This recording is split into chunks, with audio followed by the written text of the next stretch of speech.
everybody. Welcome to another edition of the Leadership Blend with your host, Ricardo D. Rice, and my correspondent, Kyle Andrew. All right, so it's well, I was about to say lovely, but I was going to lie. It's a terrible rainy day in Atlanta, which has been for the last 4 days, but it's okay.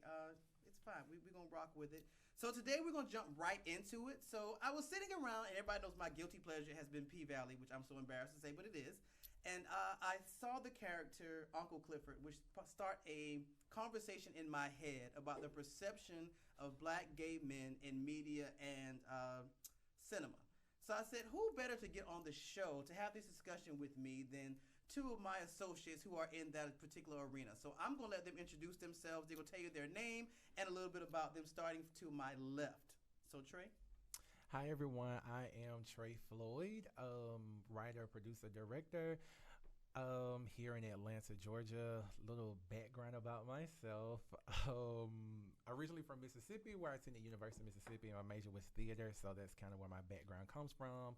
I think where me and Ricardo really connected, I guess, was with the first major stage play that I did here in Atlanta was called Love, Sex, and Marriage, where the main character was LGBTQ.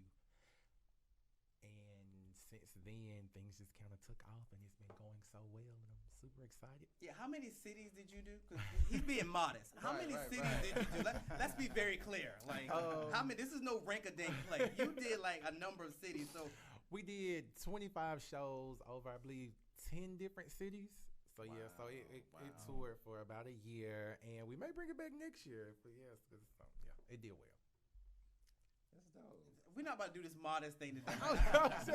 Because Lando's not going to be modest. I can pretty much promise you, Lando going to go in. So I'm just telling you that we're not about to do this modest thing today. Like, I'm just a little modest playwright. It's just... Okay, well, let me say, because the people that know me know I don't just bring anybody on my platform. So if you're sitting on any chair, whether it be TV or whether it be live podcast, that means I've kept an eye on you and you've done something. So you're not here just because you just did a play. You're here because you did a significant play that went into 20-something cities, and I watched, and then you did a second play, didn't you? I did.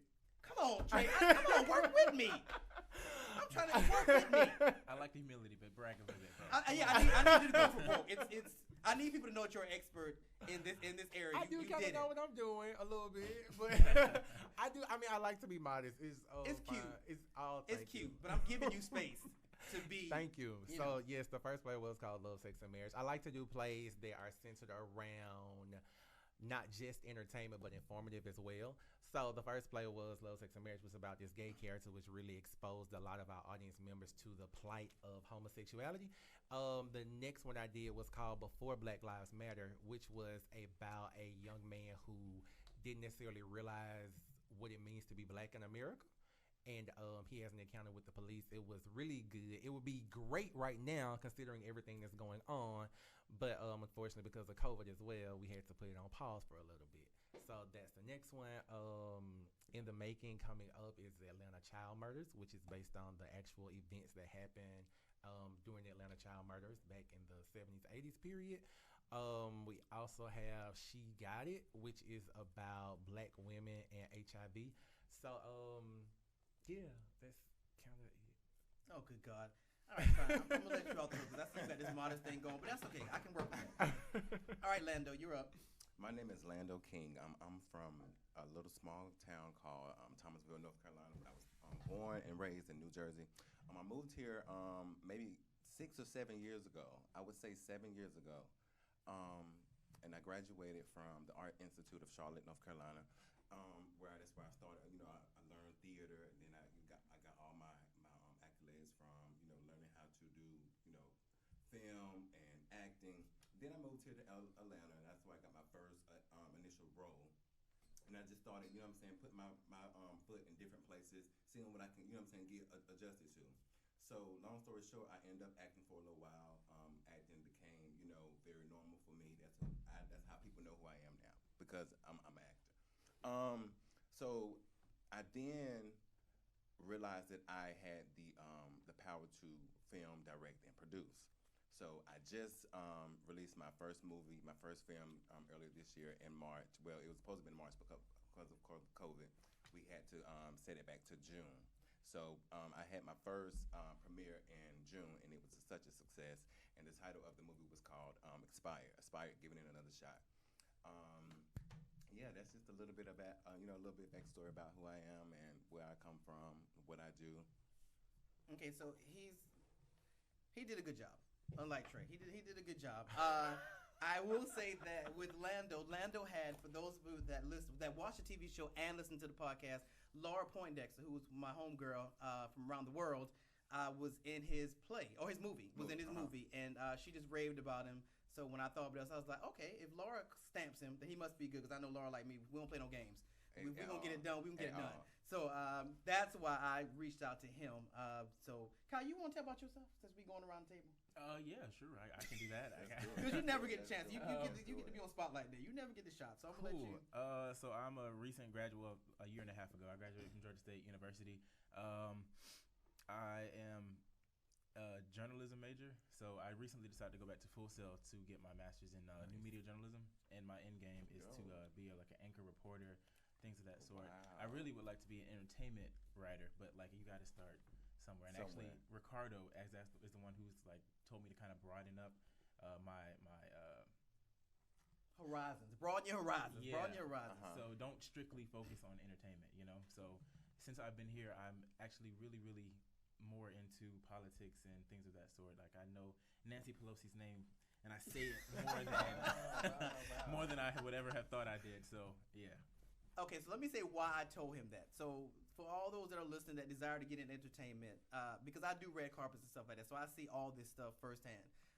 Atlanta's a very big city. Everybody wants to do entertainment as it pertains to media. It's a dog-eat-dog world. And a lot of positions that they're vying for, you probably will not get. And if you're not prepared to do anything else, you're just going to be there. Like just kind of sitting around waiting 20 years for a position that somebody's probably not going to move out of. So I teach my interns that if you become more versatile and be able to have a sit down with Joe Biden and then change clothes and go on the red carpet and interview Cardi B, you're more valuable. So you have other options. You could do something. You could land at NPR. You could land at someplace other than Streets 92.4, which is nothing wrong with it, but which is where I was, and I did not like it. Full disclaimer: he didn't tell me he was going. He just did. It was an opportunity. It was presented to me. He knew I was gonna talk him out of it. Yeah. But it's cool. He knows I'm talking about it. You gotta do what you gotta do. You know what I'm saying? Just for the moment. For sure. You know what I'm saying? Get your feet wet in different arenas so you could, know what you want to do. See the world. Yeah. And Absolutely. then you appreciate where you kind of been. And I'm gonna say I'm the end all be all, but I really want us to be more versatile because I see it all the time. I'm on red carpets with people, and they're like, "Oh, well, who are you wearing, ma'am? You're not even a fashion outlet. How is that a question for your outlet?" People just do what's the norm. So I try to teach the interns to be more versatile, so you can go places and do other things. And I'm not knocking for what you want to do. I have other plans for me. It's also important at a time like the time that we're living in to be well versed in politics and what is going on in the world around you. Yeah. So shameless plug, we have about 5 days left to complete your census. So if you haven't completed your 2020 census, please make sure you go to my2020census.gov, complete that. It's very important. And a lot of times people who look like us don't know the importance of the census, but it's vital. It's very important. Which I say all the time. I think that, as the generations got farther out, I think for some reason we don't make the correlation between who we vote for and who's in office. So if we don't vote, people just get put in office. And in Georgia, you see a lot of incumbents, which means they've just been sitting there for term after term after term, and it's become a norm to them. So they don't care because I don't have to leave my office because nobody's going to run against me. So I'm just going to sit here and just do what I do. We got to stop that. And the only way to stop that is to actually go out and vote. Because, I'm not doing the absentee ballot. I'm sorry. I want my vote. I want to personally go in there and cast my vote. We go out for everything else. We back to doing clubs. We back to doing restaurants. Put on your mask and go out there and wait in line. You do it for everything else. Right. No excuses. But I digress because we'll be on this tangent all day. So I digress. All right, so let's get into the conversation. So, Trey, I'll start with you because you're the closest to me. Okay. So tell me what made you decide that you want to do that particular play? Why was it important for you to do Love, Sex, and Marriage? Why? So Love, Sex, and Marriage actually started as a web series. And the reason I started the web series was because I wanted to see gay characters that looked and act more like me. I felt like a lot of times in mainstream media, and this is starting to change, and I'm happy for that, but I think a lot of times in mainstream media, we see gay characters that are very flamboyant and are very one-dimensional. And there's nothing wrong with that, but I think the issue with that is that a lot of times if you're outside of the community and those are the only characters you see, you feel like everyone in the community acts and like that. And I think therein is a problem because it's just like with black people. So imagine if you're this white lady who never is really around black people, right? And the only show I see is say Love and Hip Hop. Oh God. So I think all black women act like the ladies on Love and Hip Hop. And that's not to say something's wrong with the way people on Love and Hip Hop behave, but it's just that every black woman doesn't behave in that way. And so I felt like I saw a lot of shows that had these one-dimensional gay characters, and I wanted to create something that was different. And so the web series came out. It actually went way better than I anticipated, and it grew kind of faster than I anticipated. So it was like, hey, let's just take it to stage, and it just grew bigger than I anticipated to in a very short period of time. And then came like sponsors and things like that. So it was a great ride. Well, it is a great ride. I'm about to say, you say like it's over. It's not over. No, so it's not. you're in the midst of it. Yeah. So, but that's why I started it. Lando, Why did I start? what made you create the movie that you created? So, here's the thing. This is my first time stepping out as a producer, screenwriter, anything like that. So for me, it was a mental thing. I would write all the time, but I would never, put it down on paper. And I would never, act on it as if I wanted to put, want it to be my project. So I was just like, I wonder if I could do this. So I really did this just to see if I could really do it. You know what I'm saying? And I did it, and it was a much success. The story is about, four guys trying to aspire to be something within dealing with the hardships of life. That's what gave me the motivation, and like pieces of the characters came from myself, my friends, family, things I see on TV. You know what I'm saying? So it just came more natural. Okay, so when you were acting, what kind of roles were you aiming for, or was it just kind of whatever I get, that's what it is? So when I first started acting, I was just taking anything, but then I became a more mature actor. And I would I wouldn't take roles that I know that I'm not, wouldn't best benefit me. So I played different type of roles. I played like a bellhop. I played like a drug dealer. I played like I get some gay roles. I got all different types of roles. But then I was just like, I just want to chill out for a little second and see what I can do, but see what I can produce. Okay. All right. So growing up, I think the most show that I saw from the community was Noah's Ark, and then Noah's Ark just kind of disappeared. Why do you think there was such a gap before something else came along that depicted gay black men? Because there was a gap. There was Noah's Ark, which was in like 2000 and like 6'5". Yeah, like 6'5" is a long time ago, Yeah. and then you see nothing until about. Actually, for black gay men, you don't see anything until maybe a couple of years ago. I would say like 2014, 15. Because I know the big thing that came here after Noah's Ark was in the on YouTube was Mama's Boy. Have you ever heard? Have you ever heard of Mama's Boy? That was my first role in Mama's Boy, my first acting gig at all. But I think because of the gap is because back then, us being who we are, being homosexuals, it wasn't as tolerated as it is now. So basically, back then, I guess they put it out to see how how well it would do. It did well, but still the society wasn't acceptance of gay men on TV, kissing, doing acting, doing different stuff. So I think that was the break. That was the cause for the break. Trey, what you think? A lot of it boils down to money. So I do a show, right? If I have a show that's on TV, the way that show gets paid for is through advertisement, right? So in order for people to want to advertise, the people have to be watching it, right? So if only so many people are watching it because they either haven't heard of it or they don't want to see it, whatever the reason may be, advertisers don't want to put money into it, to put ads into it, therefore the show can't be made. So the biggest cause of a show not to make it is because they can't get the money for it to be made. So like even though it's a quality show and you really like it, you have to find a really good niche audience or a very broad audience so that you can get advertisers to want to put it on there. And a lot of times when you're looking at black gay characters, it's really still sometimes a taboo subject. And so a lot of people don't want to watch it, don't want to see it, because when you go to the other side of like white character or white gay, you have Will and Grace, which was a huge show that ran for a very long time, even came back and did it again. So the markets is just kind of different because a lot of black people are deeply rooted into Christianity or some type of Christianity, I'll say. Religion. And for don't want to support those. And so I think that that's one of the major causes. And the other one is people behind the camera. I'm so glad that you did take a step to go behind the camera, because a lot of times you have those actors who are willing to play those roles or do whatever, but you also have to have someone who's willing to produce it or put money in behind it and willing to just go and take on the project. So what has the reception been? Because yours is still new. So what has the reception been since you put out your movie? Oh my God, I've gotten real good feedback from it. When we had the premiere, I'm just say this. The story is so touching that the end of the movie, I felt like I was at church. People was they was at the altar. Like they wasn't at the altar, but they were in their seats, like in their knees. Like it felt like they were praying, but they were crying at the end. I don't know. Have you seen it? I have. You haven't got the chance to see it. No, Have you I seen need it? to see it. It's oh my God, it's so heartfelt. It's so heartfelt, and it surprised me because I didn't know that I could, you know what I'm saying, touch somebody with my story, and it was just so overwhelming. I've gotten all different types of letters and DMs and text messages saying how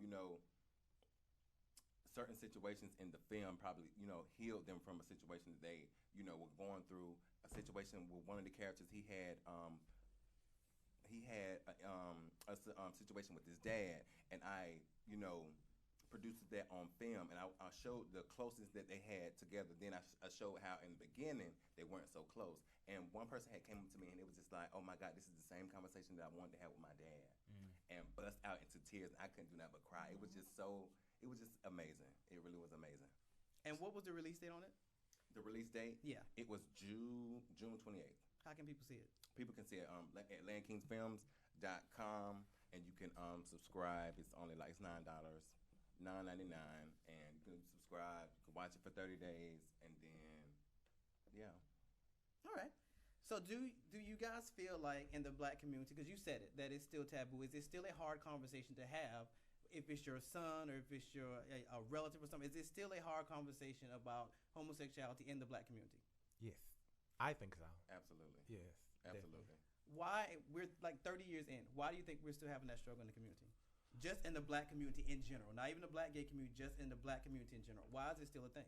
I think, one, because you have to realize that 30 years in the scope of life isn't a very long time. Like, it seems like a long time, but it's really not. Like, when I think about, so I'm from Mississippi, a very small town in Mississippi. So my parents, so I've been married for like 4 years now, right? My parents didn't come to the wedding. But my parents are of a particular age group. My parents are 68 years old. So imagine growing up in small town Mississippi for 64 years where homosexuality is like a thing you don't talk about, you don't bring up. That's like a no. Yeah. Like that's been embedded in me for 60-some years. And so now it hits home because it's my son. Like they're okay with it now, it's cool. They come down, they very supportive. But it takes time. Like that wasn't necessarily an easy step for them. And they're also deeply rooted in their church. And I get it. Like at first it was, I won't even say it was hard for me because I almost expected it. So I think that one, it takes time and it takes being open-minded. And you have a lot of people who are not very open-minded. Like they have their mindset like this is what it is. This cannot happen. It won't happen. And that is a problem on not just with homosexuality, but anything. If you have a mind that is so closed that you aren't even willing to open up a discussion about something, that can be a problem. So did they know about you before you got married, or they found out when you got married? So that was that's a little that bit look. of a There's that look. You sprung on them when you got married? A little bit. Oh, but no. Oh, Trey, seriously? No. I mean, I don't feel like I gave them enough time. So first of all, like I was dating the person for like 6 years before we even got engaged. During that time, I brought them around, but they thought it was just a friend. I personally feel like parents always know, but I do feel like if I had given them the opportunity before and had that conversation like several years before instead of like a year before we actually got married, they would have given them time to be more comfortable with it. I'm disqualifying you. Because you didn't give your, I'm disqualifying you. You didn't give your parents time to. But therein lies the issue. So even on my side, I didn't feel comfortable enough to go to them and tell it. So that even tells that the taboo isn't just for people who aren't homosexual trying to talk homosexual, but even me being the gay person, I didn't feel comfortable enough to have that conversation with them. Why is that? Why didn't I feel at that time? Um, so, why didn't I feel comfortable enough to have that conversation? I guess the maybe at that time I would say like shame, disappointment, unsurety, not knowing where it's gonna go from there. So like me and my parents have a great relationship, and even then and now we do. But it was like they love me so much. Like to me, I had to be prepared in my mind. When I tell them, if they tell me I never want to see you again, I'll be okay with it. And so I had to wait until I was okay with them because that's a real thing. Like that happens to some people. Like they come out to their parents and their parents put them out, never want to see them again, whatever. So I had to have the mindset that like if they never want to speak to me again, am I gonna be okay with that? I mean, do you think that was a viable option that could actually happen? Yes, absolutely. Yeah. I mean, it happens to so many people, so many gay people. Like are out on the streets because their parents don't talk to them, like young gay teens. And at the time, I was in my 20s, so I had to wait until I felt like I was self-sufficient enough, both financially, mentally, spiritually, everything that I was okay with it. And thankfully, that didn't happen to me. That wasn't my experience, but it very well could have been. So in some ways, I was kind of the exception. I mean, it's a lot of parents do still talk to their kids once they come out to them, but some parents don't, and it's unfortunate, but it happens. Yeah. I would say for me, I've never really dealt with those type of experiences. Like, see, my mom, she's like middle age. She's 58. So I have a great relationship with my mom. I tell her everything. She's like my best friend. Like, you know what I'm saying? Every like the guys that I date, even from like me coming out of high school. Like I told my mama I was gay. I came out as gay in high school.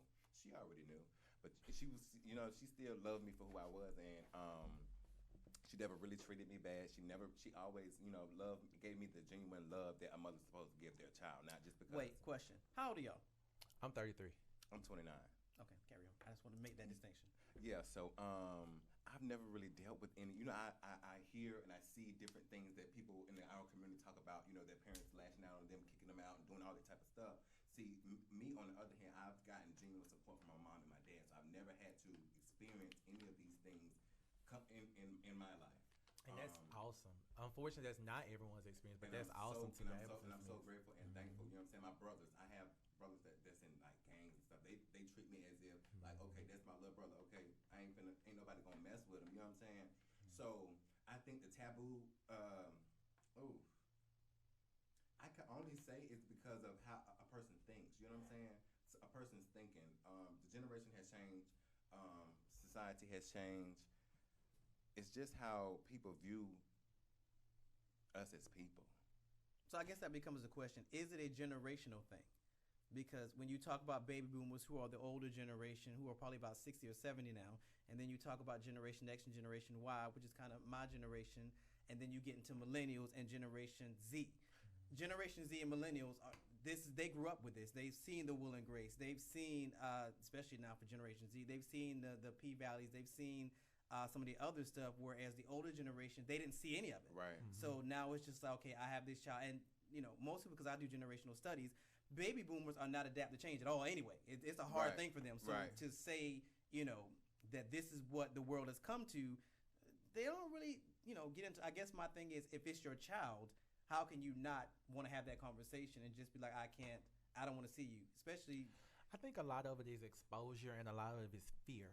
Like, it kind of goes back to what we were talking about earlier. Like, if that's the only image I see, think about, like, we'll just use my parents for an example. Like, people of a particular age and say they're 60s, the only gay images that they typically see are people getting beat up.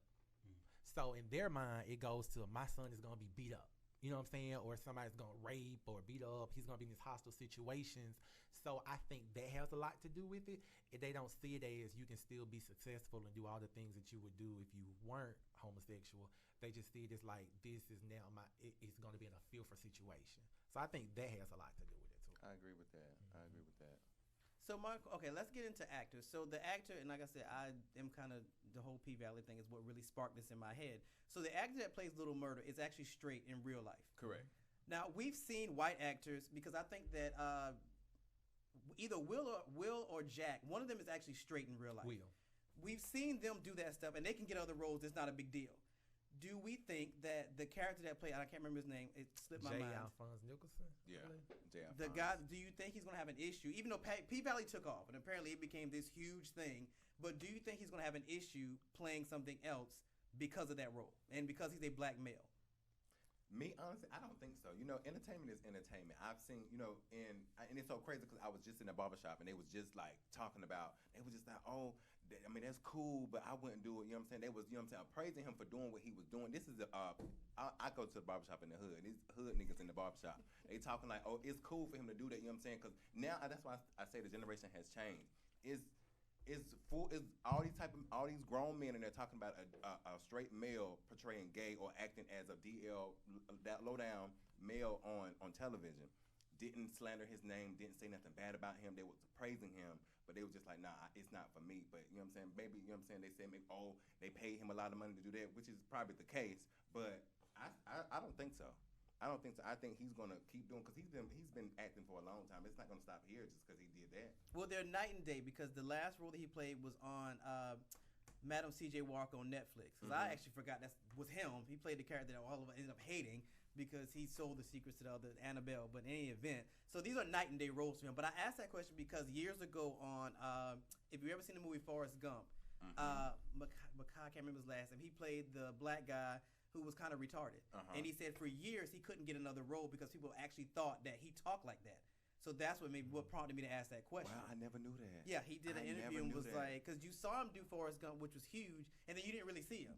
And that's why he was like, people actually thought he talked like that and that he behaved in that way, even though it was a character. Wow. So that's my question. And then you get into the whole toxic masculinity in the black community that's saying, okay, well, you play this role, but you play this role really well, and we don't remember that there's a thespian, that you're supposed to play the role very well, and that would make you a great actor. We don't think like that. So the perception could be, oh, he's gay in real life, so that's all he can do. We don't want him to bleed, you know, a Denzel Washington or Denzel Washington's son in Tenet. We don't think he can play that kind of role because he's only played this particular role. So that's what prompted me to ask that question. I think that's an ignorant mindset to have. Like, have you ever heard this movie called Dirty Laundry with Loretta Devine? Yes. Oh, good God. Is that the one with not Omar Epps? Dunbar. Yeah. Yeah, that's his name. And so, like, he's well known. I know his face very well. And I think I forgot what the show was, what the movie was, but he's played a gay character before.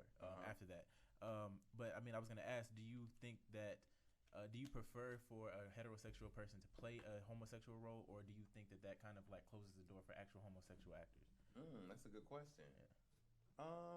I think anybody can do whatever they put their mind to. You know, if they want a straight male to play a gay person, I mean, if he can, you know, portray it, I think it's, you know, kudos to him.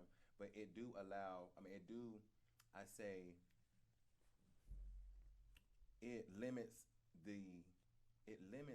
us. You know what I'm saying? By them choosing them to play. Why, you know what I'm saying? Just choose somebody from the community that does that profession to do that. So yeah. Let me ask you, in that same vein, let me ask you a question, because when you were casting, so all the guys that played the roles, they're actually gay guys that played the roles in your movie, that for the gay roles.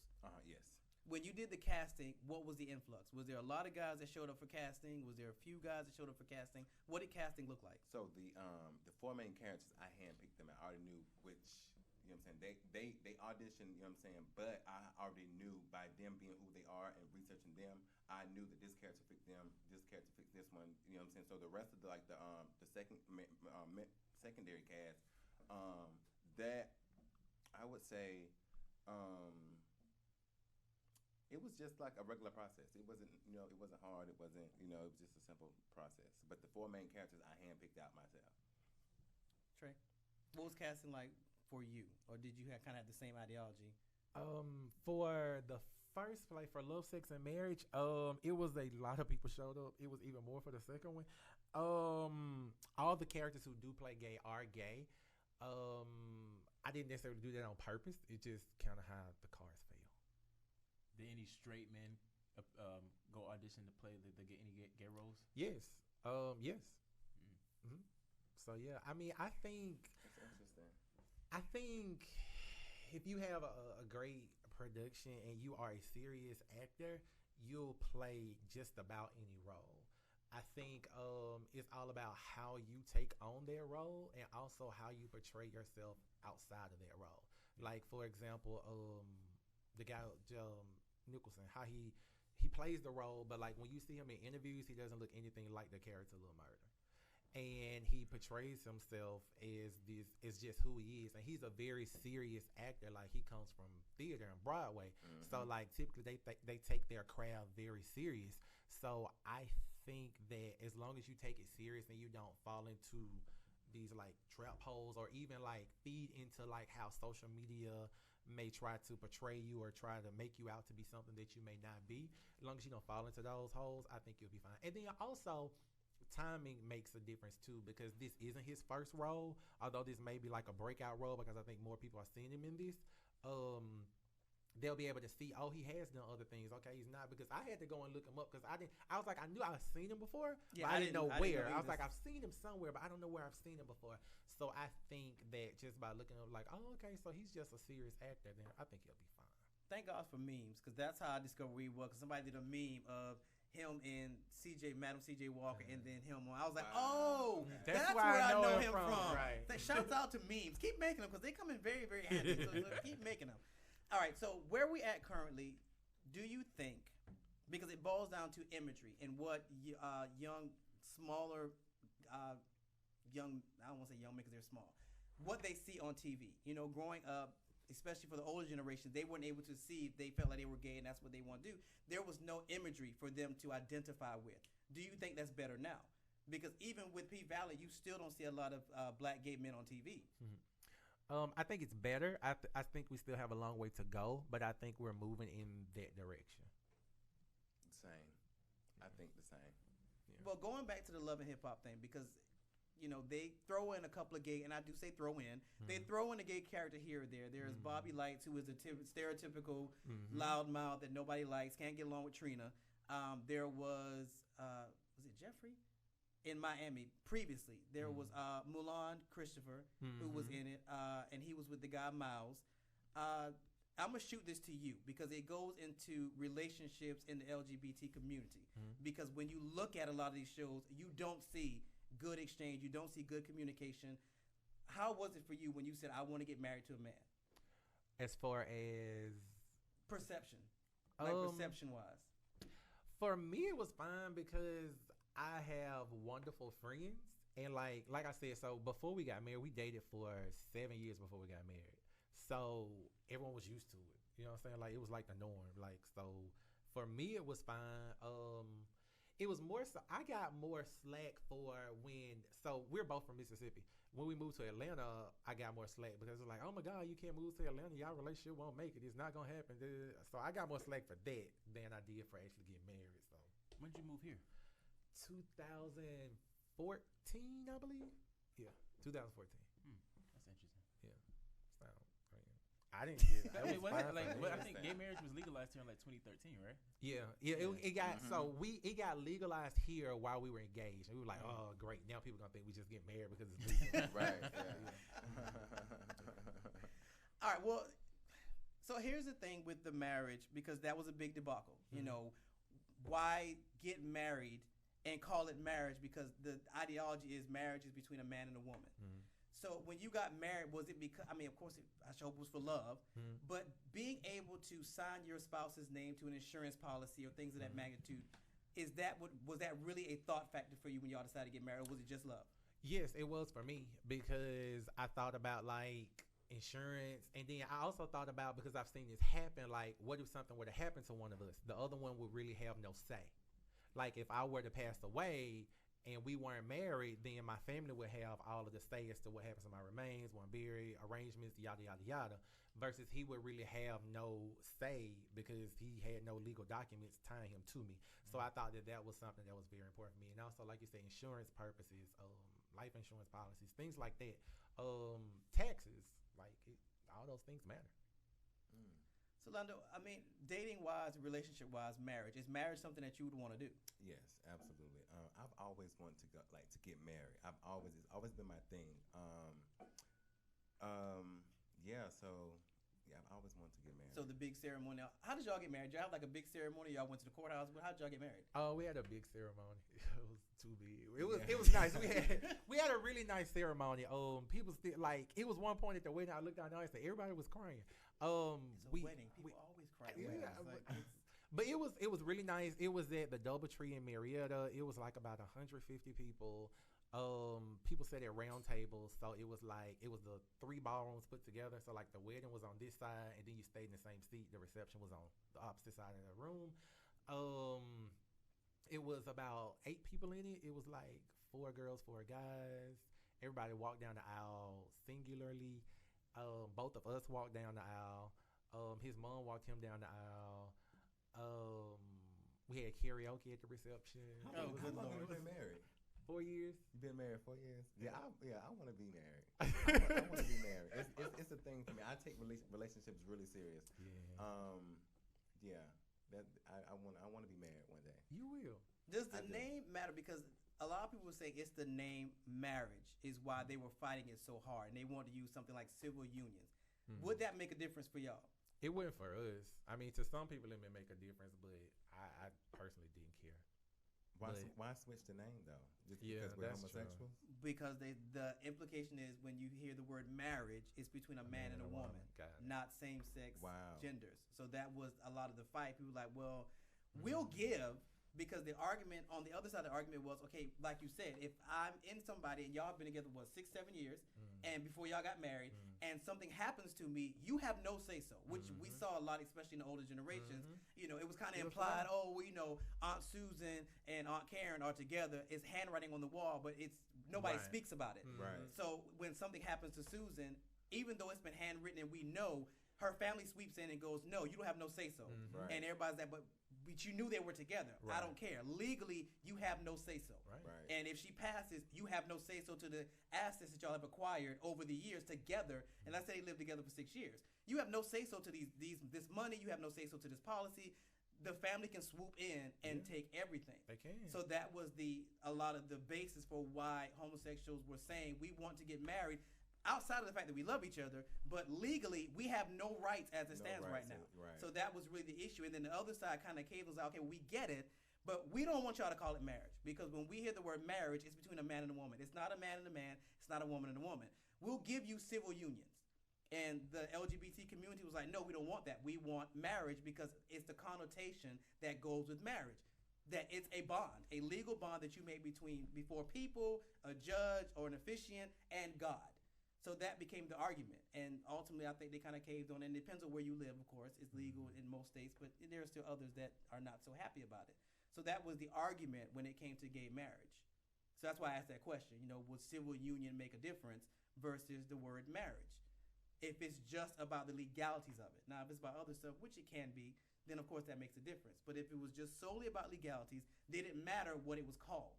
So that's kind of how we got to this space. Are you married? No, I'm an ambitious workaholic, so I don't really get into a lot of stuff. I stay on the You journalist don't side. date? We're not talking about me right now. Now, get off me. We're not talking about me right now. Not you looking to the side. We're not talking about me right now. We're not talking about me right now. We're here to make arguments. But That's you know, it. dating is something in general across the board in Atlanta, especially when we get into the black community and dating in general. I've seen it on both sides. I have friends that are in LGBTQ that just shake their head when you ask them, and then I have females on the other side who also shake their head when you ask them. I think it's the conversation has been had that it boils down, in essence, kind of to black men in Atlanta. The mindset, the way they operate, especially for black women. And when you look at statistically, black women are winning. You know, they go to school. I think their dropout rate is lower. Their graduation rates are higher. A lot of them tend to make more money than, I wouldn't even say black men in general, but particularly black men. Right. So I think that's an issue in itself.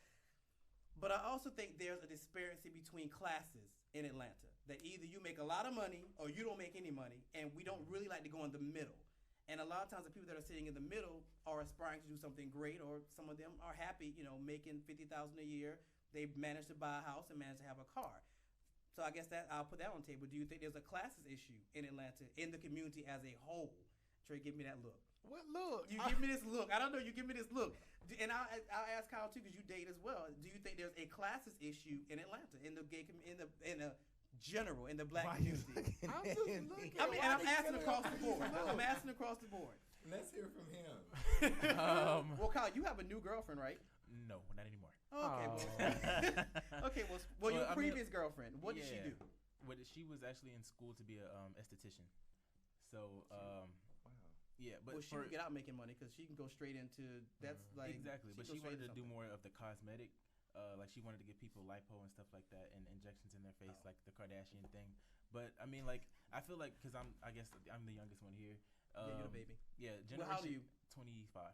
Yeah, you're the baby. Yeah. So like Generation Z and the younger millennials, we don't know how to date because we're selfish and we're all just like really self-absorbed. I'm very self-absorbed, but not in a really bad way. I wish Simone was here to hear that because we call her Rich Cow on the not show. Even. But she's gonna blame that on my Capricorn. So I mean, as far as dating, like I'll date, but I mean at the same time, I'm just really really interested in progressing and I'm ambitious. So as far as that, and as far as the class issue, I don't know how to answer that question. I don't think that there's a middle class anymore, if that's what you're asking.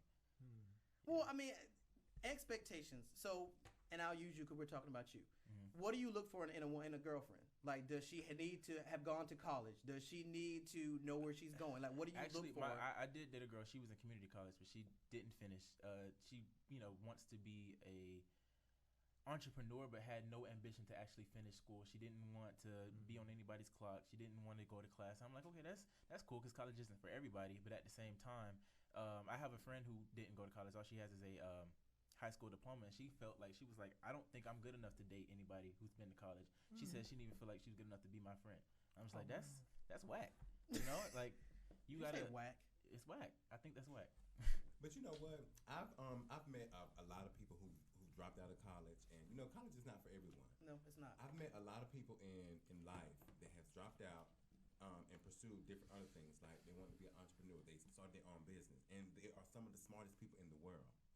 Like you don't have to go to college and be, you know what I'm saying? But I know some people here, like you was talking about, Atlanta and the classes. These people here, their standards are way beyond their means. They would want to date somebody that has something that they don't have or they can't get.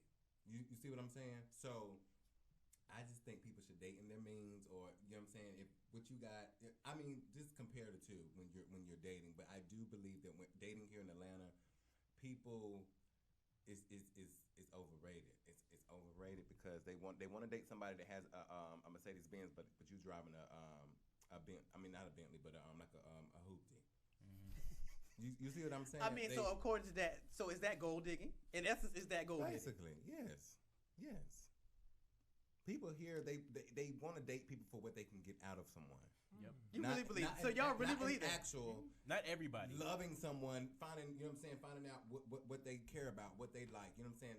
Trying to get to know somebody for real. But you date somebody just because they have a nice body, they have a nice appearance, they drive nice things, they look, you know what I'm saying, to the eye they look, well groomed and stuff. But they don't really know who the person is inside. One of my exes told me that she only gave me the time of the day because I looked like I had money. But the more she got to know me, she realized I didn't have what she thought I had. So this is the thing. Yeah. Like once they find that out, they drop you. Like, yeah, I mean, I didn't get dropped, but she was like, okay, well, you're still a nice person. I'm like, I wish Simone was here to do that. It messed you up in the head, though, right? Like, yeah, because now I'm just like skeptical about people's intentions. Like, you know what I mean? It's like, I just don't know. Well, Rich Cow, I mean, you do kind of have that. We pick at you about that all the time, and there's nothing wrong with it. You have that look that people would think that you actually, I'm working on it. It'll be true one day. There you go. Yeah. Oh, good Lord. Trey, you didn't chime in on this one. What you think? You got to look at your face. This is the first time you ever said anything. I mean, we know you've been involved for like 6 years and married for 4. I think it's all about what you really want. You have to look at what you really want. I think, yes, there are classes. I think you can't date outside your class going up or down. I think you have to look deeper than what class the person is in, though. Like, some people may be in I'm just say a lower class than you are, but they aspire to be where you are and are aiming to get to where you are. And that's okay to date a person like that. For example, I have a friend who she makes a lot of money. She finds it very hard to date. But like maybe you're looking for the wrong thing. Like you making several $100,000 a year, so why does he have to make that as well? You know what I'm saying? Like you can take care of yourself. So why is that necessary that he has to make as much as you do? Because I mean, at the end of the day, you can take care of yourself. You know what I'm saying? Like, and I get it. You might want somebody who's equal, makes as much as you, but maybe maybe his life partner or significant other that you're looking for, maybe he just needs someone to help him get to where he's trying to go. Like, because on the other end of that shoe, I have a friend who I think is phenomenally talented, but he's a straight guy. He can't seem to. I always tell him you need to find a woman because he can't find somebody to guide him or keep him in line. I feel like with the talent that he has, he could go far and do great things, but he just has no. He needs a push. You know what I'm saying? Yeah, but doesn't that become? But that ideology becomes dangerous because what happens is when you get married, that person's supposed to compliment you, not babysit you. So but they could be a compliment. That doesn't necessarily mean right. It could go both ways. I can see what you're saying. That could be like babysitting, but it also could be complimenting because it could just be that I've never been exposed to these things. Or I just don't know how to do it. Like I have all the drive and the want to, but I just get fearful, and so I just need somebody in my corner to support me. Because yeah. I mean, if you're preparing for marriage, then fine. But if we're just dating, and it goes back to the example. But does dating? Okay, so what is your goal when dating? That depends on individuals. Because some people, and I think my mind shifted when I heard a conversation with some coworkers, and it was a bunch of girls. And I'm old school. So when I think of ladies, I think of them as ladies. And they were having a conversation, and they were young. One of the girls was like, my boyfriend wants to get married, but I don't want to get married. I'd rather just continue to shack up. I'm good with that. And I stopped and was like, whoa. Yeah. So that goes back to knowing what you want. Like if you're dating to marry, then you should look. I think you should look. You have to look at what somebody makes, but you can look beyond it because that can change at any time. Like you can go and get another job, or you can lose a job you do have. So I think looking at someone's worth more so than how much they make is a difference. I don't know. I think that's a slippery slope. I agree with you. Love is great, and you want to be involved and married for love, and that's great. That's beautiful. You've been fortunate. That's beautiful. I am fortunate. My fear, because I have sisters, so my fear is, for a young lady who's making that much money, she has to be careful for what he was talking about, the come-up guys. She making all this money, she can help me fund my rap career, or I want to be an actor, and she becomes this money bag. And it's just like, well, babe, I'm really trying to get this done. We see it in movies, and we see it all the time. I'm trying to get this done, and, just give me another $1,000, and I can really get this actor class I want to take. And, before you know it, it's not necessarily about love. His hand is out. And, but she's falling in love because she really might actually like this guy. And it just turns into this whole mess. So I think it's a slippery slope. But I do think there is classism in the black community in Atlanta. And it is something we have to be mindful of. And I get it from both sides. If I make this much money, I've been able to maneuver life to get to a place where I want to be. I would like to find somebody that's either on a path like that, pursuing their own dreams, or somebody that's kind of on my level. Because if not, it becomes this whole uneven yoke thing, and it's just weird. Like going out, Stella got a groove back. When we watch, it's a very good example. When we watch Stella and Winston go out, when they finally decide to make it official, and they go to this expensive restaurant, he can't afford it. And she's just like, well, I'll just pay for it. It's fine. He's like, no, I'm a man. I don't want you picking up the check because I can't afford it. I think that's because I had a cousin that did that. He married a woman that made more money than him, and it didn't end well because it ended up being him moving into her house. Also look at like Insecure. You watch Insecure? Shouts out to Issa Rae. I couldn't get into it. You watch Insecure? I love it. Yeah. So you remember how season 1 he didn't quite have it together, and then he finally started getting it together, but by then they had broke up. And so now they at this space where it's like, dang, if we had to gave it a little more time, this might have could have worked. Yeah, but do we really believe that though? I don't think that's always the case. But I mean, everyone doesn't think that way. So, you know what I'm saying? Once it's done, it's done. Or whatever happened in the situation may could break that. She left him because he was broke. It wasn't because he was broke. It was because both of them really weren't where they were trying to be at the time. So it was just a lot going on. Okay. And so, but then like after they broke up, he ended up getting like I think a good job or the job that he was really trying to get or something because he was trying to create an app or something. I don't know. It was like season 1, season 2. But then she wanted him back after she seen the flourish. Well, I think sometimes that's necessary. I think that sometimes we're in relationships, and those relationships may not be to marriage, but we're in relationships because we just want to be in a relationship. And sometimes it becomes a crutch. You know, I'm used to having this person here, and as long as they're here, it's the adverse effect. They're not really pushing me. They've allowed me to be comfortable. And I'm cool with it, and they're cool with it, but nobody moves. And then you split, and it's like, well, dang, I don't have this crutch anymore. Now I have to really step up my game to live. So I think it's a two-way street. I think that sometimes a breakup actually can fuel you to become a better person versus staying in a relationship with somebody who's allowed you to be comfortable, or, you know, you guys got comfortable together. So I think it's a two-way street. But, you know, relationships are a hot mess. But relationships can be a hot mess, but I digress. And I don't want anybody to think I'm against relationships because Lando's giving me this look. That's what it seems like. He's giving me this look. Right? I am not against it. Every time you say marriage, you look at him and right. Well, I get to throw shade at him. I get to throw shade at him because I don't have very many married guests, so I get to throw shade at him today, especially young people. So I get to throw shade at him today. So I'm sorry you get to be the dumpster today for me to throw shade and stuff. And again, people, I'm not against relationship. My friends know I will date. I'm just. It becomes a Nehemiah situation. So, like, when dating, what do you look for? Like, are you looking for someone to, like, what are you looking for? Who, me? Yeah. How we get on me? Because you don't like that I'm married. So it's whoa. I did not say I don't like that you're married. What I said was I respect it and appreciate it. I just think that it ain't for everybody. And it's okay that it's not. And I think that can be an issue. Like, it's okay to just date because you just want to be around someone. You know what I'm saying? I think that's okay. Some people aspire for marriage, some people don't, and it's okay. I think a big problem or issue in dating that a lot of people run into without even realizing is they're looking for someone to complete them. Like, relationships aren't always easy. I have to give 100% every day in my relationship, and Rico, that's my partner's name, has to reciprocate that because a lot of people come into relationships like it's this 50-50 thing. It's not 50-50 because if I'm giving 50% and you giving 50%, on a bad day I might only give 30. And so we got this 20% gap, and Lando might try to jump in that 20% gap, but then we got a whole situation. So if you giving 100% and the other person's giving 100%, if I'm missing 20% one day, you can cover me and we're still whole.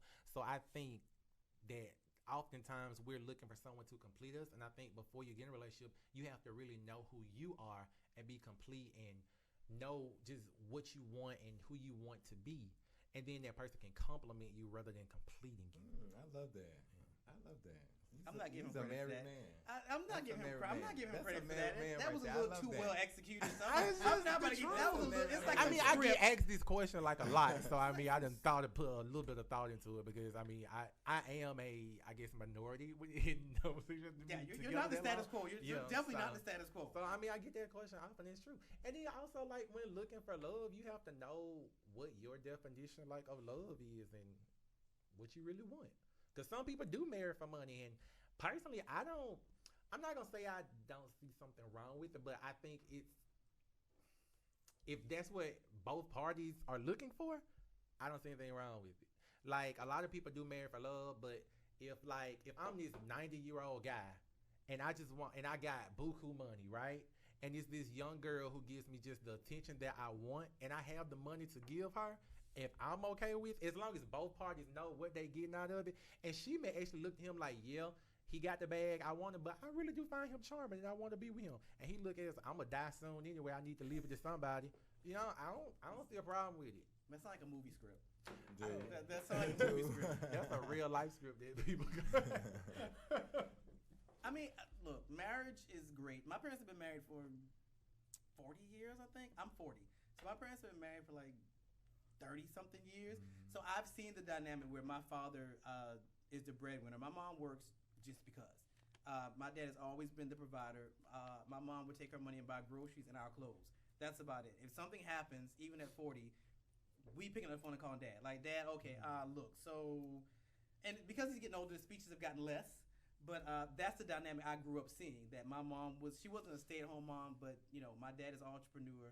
A partialpreneur, meaning he had a job and he had his own business. So there was a schedule he was on.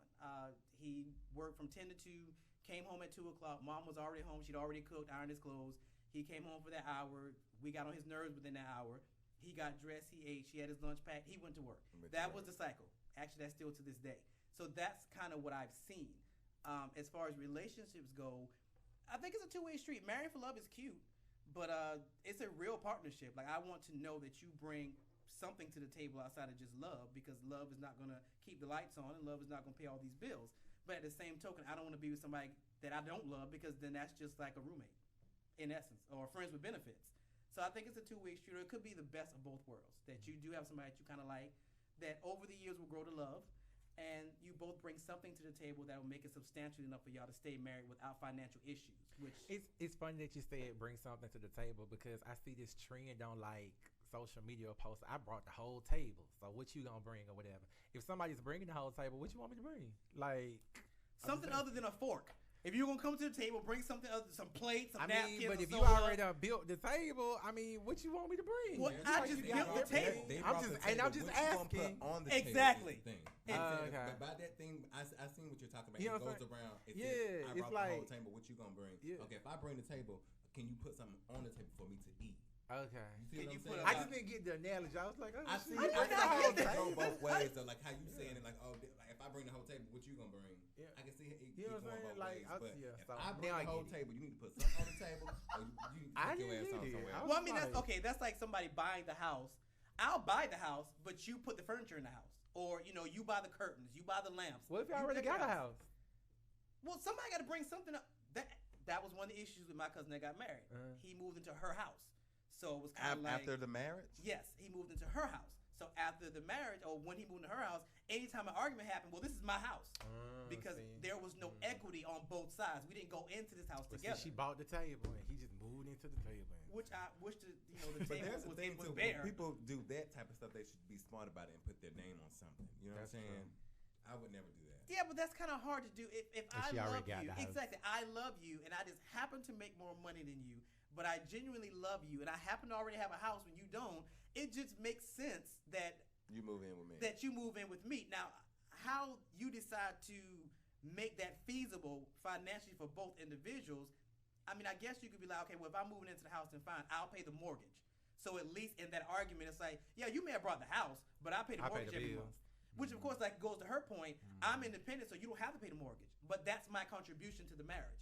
Because I did move into your house, I will take over the payments. Right. So, I mean, I guess you come to that kind of conclusion to make it equitable for everybody. So it kind of becomes a two-way street. But you got this look on your face. What is this look? Nowhere near ready for marriage. Well, of course not. No, absolutely. It's like just listen to y'all talk about it. I'm just like maybe 35, maybe. Really? Maybe. You're 10 years from now? I'm 25. 10 years from now. I mean, I don't want to be old. Live your life. You 25. Go out and just do it. I don't know. I I don't know. I don't, as the oldest person at the table, I agree. Like in my 20s, I thoroughly enjoyed life. And I don't discourage, because a lot of the interns are young, so I don't discourage them from living life. I would never tell him to go have that experience, to not have that experience when you went to streets. I also am mindful of a lot of the pitfalls I fell into. I don't want them to fall into, because when it comes to media, and I'm one of those educated people that you were talking about, I have 4 degrees, one of which is almost a doctorate. But I'm not a big advocate for education anymore, because the amount of debt that I amassed getting those credentials, I'm just like, I could have done this without that. Right. But it makes a difference, because I'm a world walker. So because of those things, which I don't regret, I can walk in circles other people can't walk into, and not just be there, but be present. Absolutely. Because I understand what you're saying. Like, I can pull out my doctorate words and my MBA words. I understand what you're saying. So I do agree that we need those kinds of people, especially in our community, who can have those meetings behind closed doors and understand and negotiate at those particular tables. But I also feel like there are, because a lot of people who make a lot of money don't go to school. But true. I think it's a relationship, because it's just like with a lot of the basketball players. They didn't go to school, but now they have all this money that they don't know what to do with. They don't understand taxes. They don't understand any of that. So now you do have to find one of us to say, okay, look, I don't know how to do this, so I'm going to pay you to do it, because I generally don't know anything about accounting, so I need to go hire an accountant. So there is a space and a place for education definitely within our community, but at the same token, I don't think that can be the end-all, be-all. The people that I date, if they don't have a degree, I'm perfectly fine with that.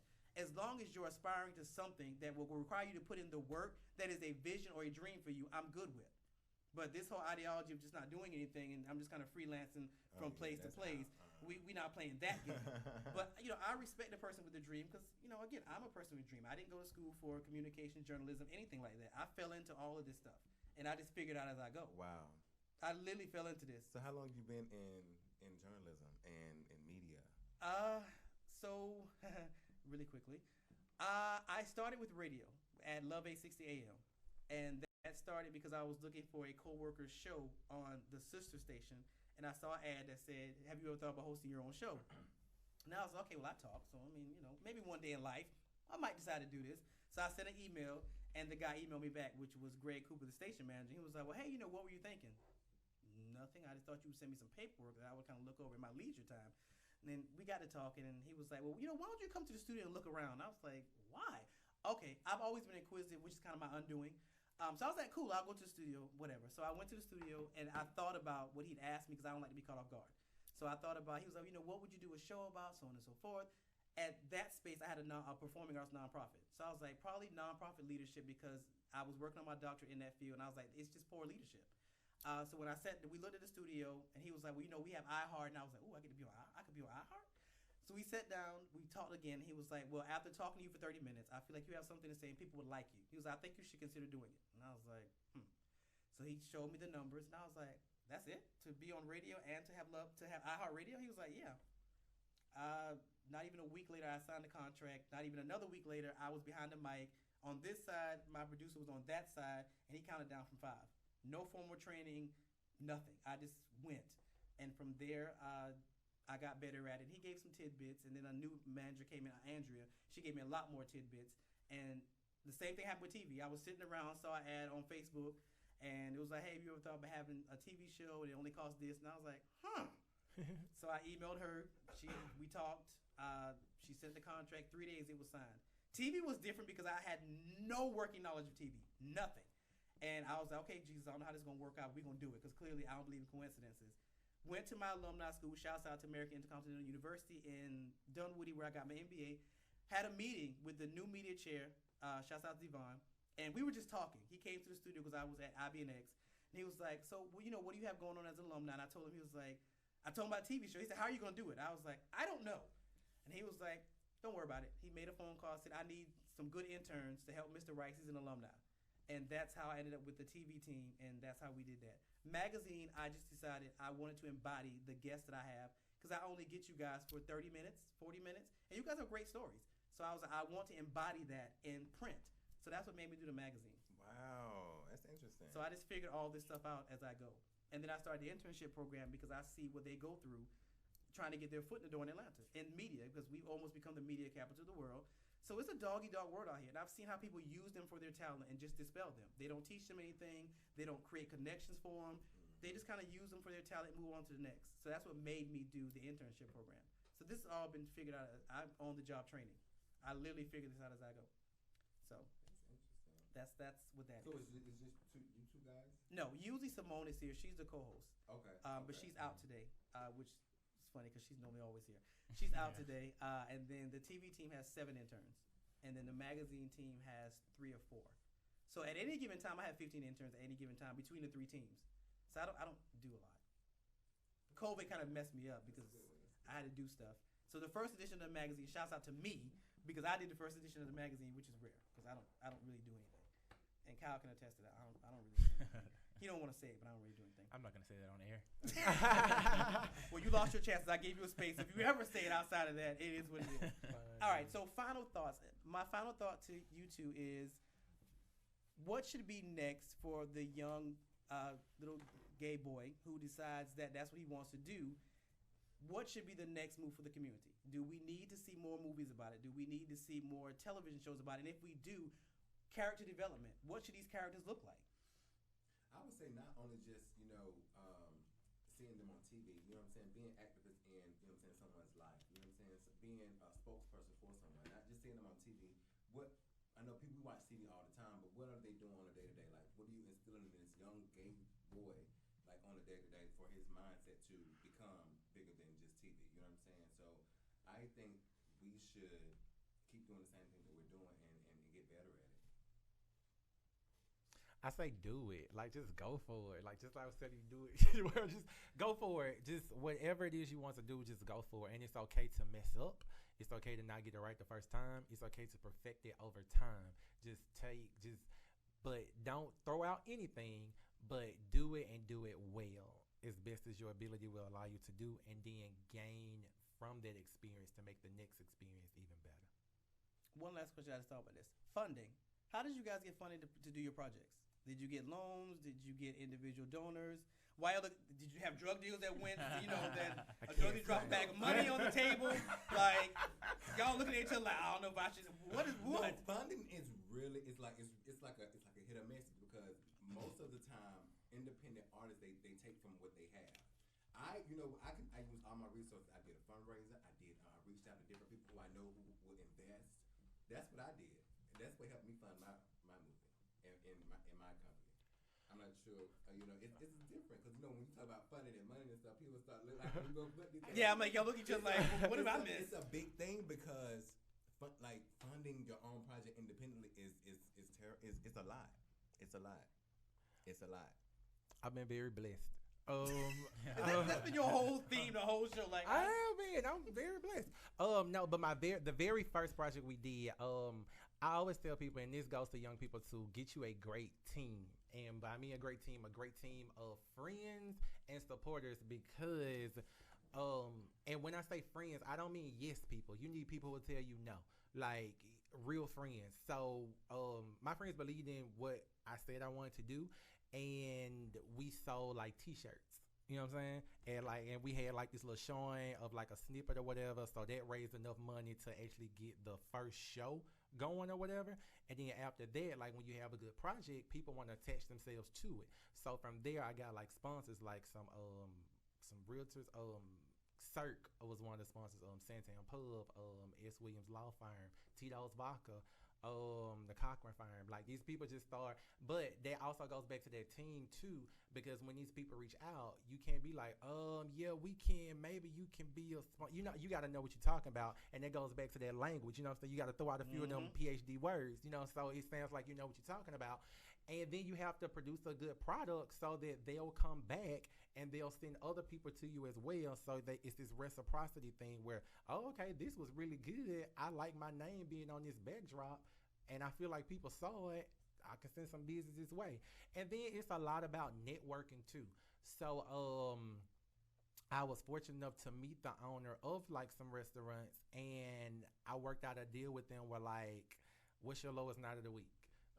Tuesday. Okay, I'll show a film here on Tuesday night and you give me this percentage of the profit. Okay. So you just have to work out, be creative in ways to find money. Because loans won't always be there, especially if you're independent and just starting out.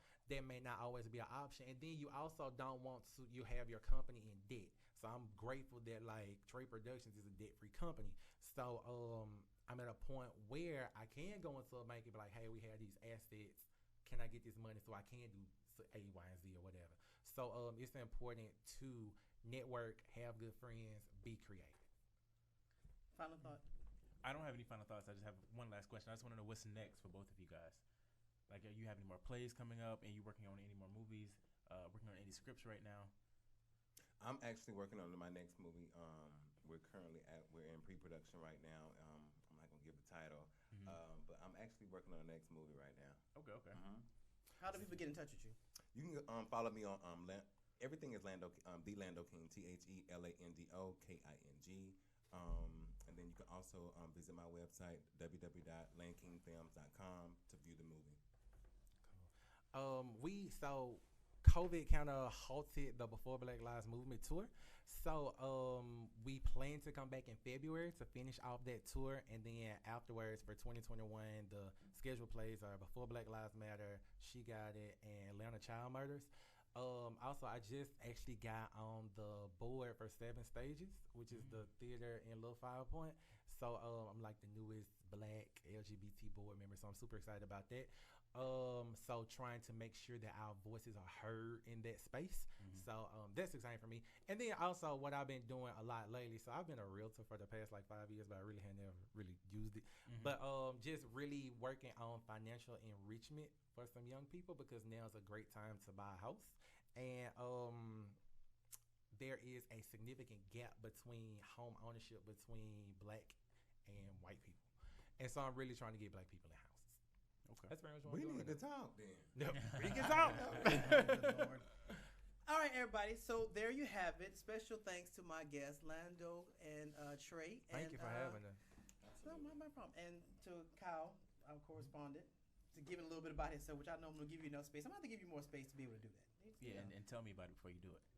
No, that defeats the purpose. It's preparation. I need you to know these things. Oh, you was caught off guard today? Yeah, very much. It's a part of You did training. great. It's great. media. You Yeah. never know what's going to happen. Right. Never know. So Right. I catch them off guard with all kinds of stuff. Yeah, good I got job. caught off guard with You stuff, did a so good you get job. caught off stuff Yeah. with stuff anyway. You should always be prepared to talk about you. Mm. They put me on the spot today about a lot of stuff. You know I ain't used to that. So anyway, we You will see did you great. guys. Whatever. All right, so definitely want to check out the website, ricecommunity.com. Remember when I say my last name, it's WRICE community.com. On Sunday, the episode with Nakeem, who is a certified mortgage banker, is on the Leadership Blend television show. Check it out on Roku and Amazon Fire TV, as well as our YouTube channel. But it debuts on ricecommunity.com at 11 a.m. On next Friday, we will see you with Nigel, who is talking about... go to the website. I can't remember off the top of my head. Go to the website, ricecommunity.com. And yeah, we will see you next Friday, same time, same place on the Leadership Blend with your host, Ricardo D. Rice.